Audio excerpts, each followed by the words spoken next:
भर में लोगों से कहना चाहता हूं, कम make in India.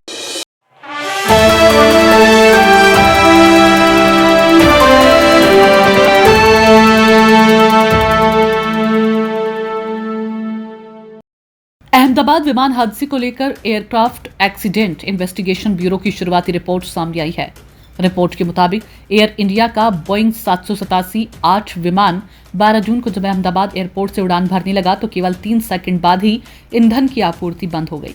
Take off के बाद दोनों इंजनों की ईंधन आपूर्ति बंद होते ही केवल 29 सेकंड बाद विमान मेघाणी नगर में क्रैश हो गया।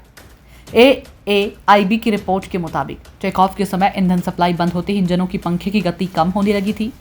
213.4 टन वजन के साथ उड़ा विमान हवाई अड्डे की परिधि की दीवार पार करने से पहले ही नीचे आने लगा।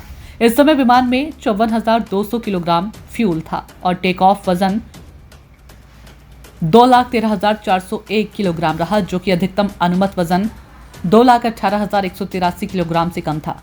रिपोर्ट में कहा गया कि एयरक्राफ्ट ने 180 नॉट्स की अधिकतम रफ्तार हासिल की और उसी दौरान दोनों इंजनों के fuel cut off switch run से कट ऑफ में बदल गए।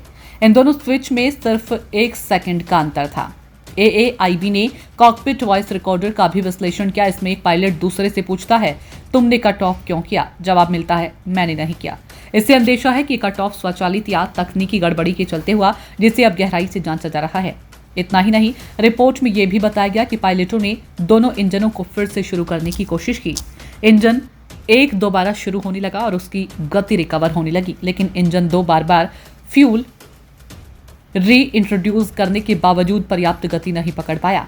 AAIB ने विमान VTANB के मेंटेनेंस रिकॉर्ड की भी जांच की। इसमें पाया गया कि थ्रॉटल कंट्रोल मॉड्यूल 2019 और 2023 में बदला गया था, लेकिन इसका संबंध फ्यूल कट ऑफ से नहीं था। फ्यूल स्विच को लेकर साल 2023 के बाद कोई शिकायत दर्ज नहीं की गई है। फिलहाल AAIB ने B787-8 या GENX 1B इंजन ऑपरेटर्स के लिए कोई विशेष चेतावनी जारी नहीं की है। जांच आगे जारी है और अन्य तकनीकी दस्तावेजों की भी समीक्षा की जा रही है। एयर इंडिया ने बयान जारी कर कहा कि वे जांच एजेंसियों के साथ पूरी तरह से सहयोग कर रहे हैं और रिपोर्ट की हर जानकारी पर निगरानी रख रहे हैं। ब्यूरो रिपोर्ट, नई दिल्ली।